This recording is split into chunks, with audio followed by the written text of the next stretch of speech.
L'idée de l'islam, on vous la cache, on m'interdit de vous la dire, parce que l'islam n'est pas une religion comme le christianisme, ça n'a rien à voir. L'islam est une religion de la loi, l'islam est un droit religieux. Et donc, ce droit religieux prend l'homme depuis le berceau jusqu'à la tombe et dans tous les aspects de sa vie. Que ce soit pour aller aux toilettes, comment faire pour aller aux toilettes, comment faire pour conclure un contrat, comment faire pour faire la prière. Et ça, le chrétien ne peut pas le comprendre. C'est ça la loi islamique. Le chrétien, quand il fait la prière, il est là dans son lit. « Oh Seigneur, faites que je réussisse mon examen. Au nom du Père. » Ah, peut-être il fait signe de la croix, mais quand il fait froid, il a les mains en dessous de la couverture. Mais pas pour le musulman. Le musulman doit se lever. Le musulman doit se laver, le musulman doit prendre un tapis de prière, le musulman ne fait pas la prière n'importe comment, n'importe quand, n'importe où.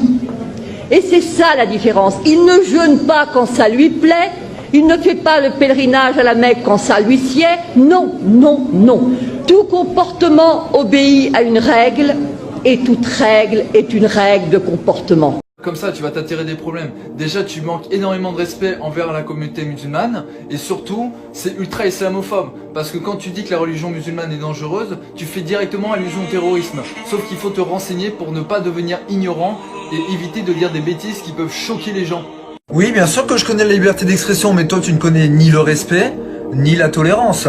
Parce que dire que l'islam est une religion dangereuse, c'est un acte islamophobe. Et donc c'est synonyme de racisme. Donc tu es un raciste quelque part. Attention à ce que tu dis. Pourquoi vous affichez les caricatures de Mahomet partout? C'est une honte! On n'a pas le droit de faire ça! C'est scandaleux! Vous appelez à la haine, vous énervez les gens, vous énervez les frères musulmans, les sœurs musulmanes!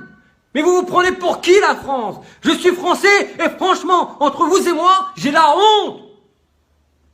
Au nom de quoi? Au nom de la liberté? Mais la liberté de quoi? Vous énervez les gens là! Vous allez les mettre en colère! Mais c'est dingue quand même! Charlie Hebdo, on n'aime pas! Pourquoi vous allez l'afficher partout? Pourquoi vous allez le mettre partout? Vous croyez pas qu'on a assez souffert avec cette histoire? Vous croyez pas qu'il y a eu assez de victimes, assez de morts? Et vous continuez sur ce malheur? Quelle honte!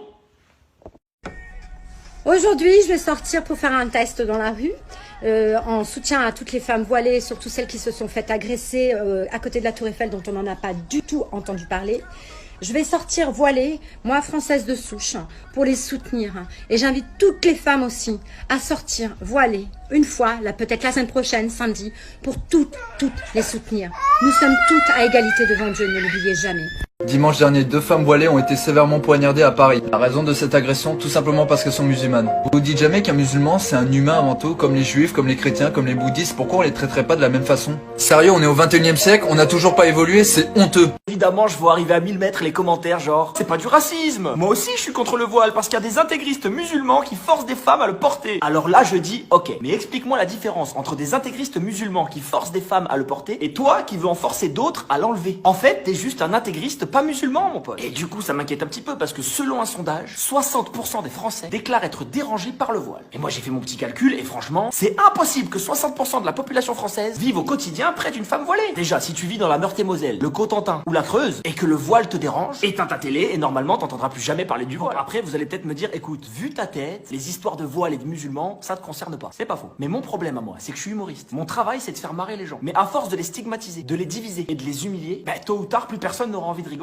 Alors pour finir, que tu sois Marine Le Pen, Nadine Morano, Julien Audoul ou n'importe qui d'autre qui voudrait interdire à ces femmes le droit de porter le voile et donc porter atteinte à la liberté de penser, voilà ce que j'ai à dire. C'est pas le joli voile qu'elles ont sur la tête qu'il faut interdire, c'est les idées de merde que t'as dans la tienne.